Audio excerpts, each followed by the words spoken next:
Flood survivors from Travis and Williamson counties have another chance to apply for some financial assistance. The Central Texas Community Foundation is making more money available, but applications close this Saturday. So joining us to talk about the application process is Amy Meridia. She is the executive director of the Central Texas Community Foundation. Amy, thanks so much for taking some time out to talk with us. My pleasure. Happy to be here. You know, people hear this about the aid that's available. I want you to tell us who's eligible for this second round of funding.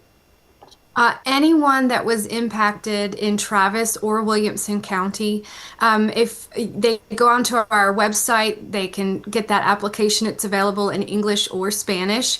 And there is an impact map that each county has provided for us. Travis County provided a map and Williamson County has provided a map. And they're interactive, so they can type their address in and tell very easily if they fall in the geographic footprint of where funds are going to be eligible to support them. And so when we talk about the funds available, what type of support is going to be provided through this money? So this is direct financial assistance. It's very unique. There aren't too many places in the United States when disaster hits where individuals can get cash to help themselves rebuild. That's what these funds are. So it doesn't matter what the need is. Was their car destroyed? Was their home destroyed? Were they a renter and they lost their clothes and their furniture? Any type of need, as long as they are residing inside that impact area, they are eligible to apply, and we want them to apply. Yeah, this is so valuable for people to get this type of help, the type of help that you hear so many of them say this is the kind of stuff they need directly. So you talked about the application being online. I want you to walk us through the process, the application process, and how long you think it would take someone to apply. That's a great question. So you're going to go to our website. It's ctxcf.org, and right on the top of our website, it has flood relief. They will click on that. The application does have many parts, but what we're asking is by January 31st, they can select, I don't have all the materials and I don't have everything that I need to apply. They're going to give us their basic information, their contact information, their address, their email address, their phone number, their name, and we will have case managers that will help them complete all those things. The main thing that we need to verify is we have to prove that they lived in the geographic footprint of the flood at the time of the flood. So we're looking for a mortgage or a lease statement, utility bills, basic things like that. We have to do an income verification because the amount of money that's awarded is based on how much they lost and what their income is per family member they're trying to support.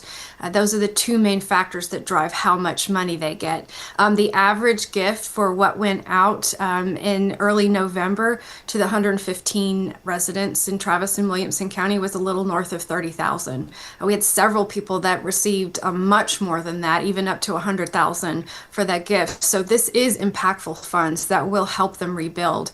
But we have to do our due diligence, fraud prevention, all of those things, and that just requires that they give us information. So it's going to take several hours for them to gather this information and pull it together. But we want them to at least get their big toe in the door by January 31st, so that they're out there and we can help them gather that information. Yeah, of course we want you guys to make sure that you're giving it to the people who need it, who really deserve it.